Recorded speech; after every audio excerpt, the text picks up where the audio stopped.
రాష్ట్ర ప్రయోజనాల దృష్ట్యా బాబు ఆశయం కోసం తిరుపతిలో ఉమ్మడి అభ్యర్థి ఆరణి శ్రీనివాసులు అఖండ విజయం కోసం టీడీపీ జనసేన నాయకులు పనిచేయాలని టీడీపీ మాజీ ఎమ్మెల్యే సుగుణమ్మ పిలుపునిచ్చారు. తిరుపతిలో ఉమ్మడి ఎమ్మెల్యే అభ్యర్థి ఆరణి శ్రీనివాసులు తన కుటుంబంతో కలిసి సోమవారం మాజీ ఎమ్మెల్యే సుగుణమ్మ నివాసానికి వెళ్లి ఆమెను కలిశారు. తన గెలుపుకు మద్దతు ఇవ్వాలని కోరారు. దీంతో సుగుణమ్మ సంపూర్ణ మద్దతు ఇస్తామని హామీ ఇచ్చారు. ఈ సందర్భంగా ఆమె మాట్లాడుతూ రాష్ట్రంలో కూటమి ప్రభుత్వం ఏర్పడుతుందని పేర్కొన్నారు.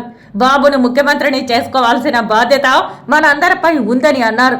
ఆరణి శ్రీనివాసులు గెలుపు కోసం పనిచేయాలని టీడీపీ నాయకులకు కార్యకర్తలకు పిలుపునిచ్చారు.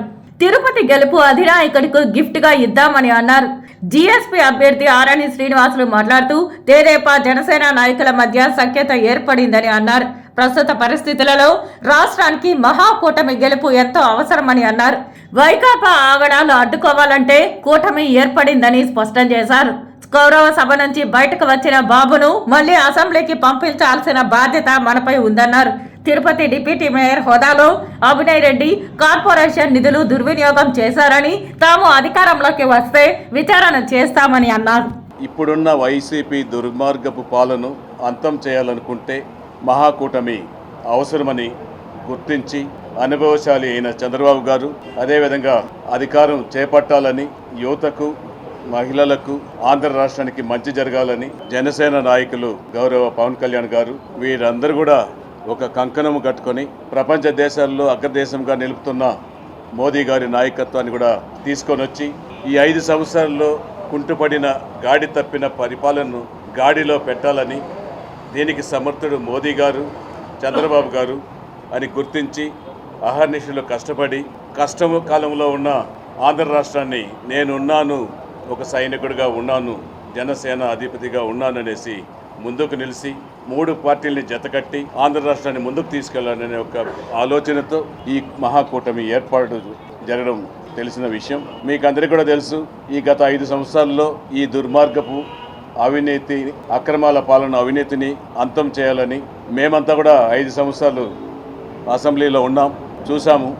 అసెంబ్లీలో ఏమి జరిగింది 5 సంవత్సరాల కాలంలో, ఎలా ఇబ్బంది పెట్టించారు ప్రతిపక్షాలను కూడా కళ్ళారా చూసిన రోజులున్నాయి. ఆ రోజు ఒక్కరోజు ఆఖరికి చంద్రబాబు నాయుడు గారి పైన, వాళ్ళ సతీమణి గారి పైన ఇంకా ఎన్నో అభియోగాలు కూడా మోపి చంద్రబాబు నాయుడు గారు కంట తడిపెట్టుకొని ఈ రాక్షస సభలో నేను అడుగు పెట్టను, మరలా ఎమ్మెల్యేగా గెలిచి ముఖ్యమంత్రిగా వచ్చిన రోజే ఈ శాసనసభలో అడుగు పెడతాననేసి ఆ రోజు శపథం చేసి 2 సంవత్సరాల ముందు బయట రావడం తెలిసిన విషయం.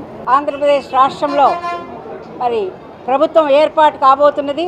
అదే పంతాలో తిరుపతి నగరంలో కూడా మరి మహాకూటమిలో భాగంగా తిరుపతి నగరాన్ని మరి పొత్తుల్లో భాగంగా జనసేనకు కేటాయించడం జరిగింది.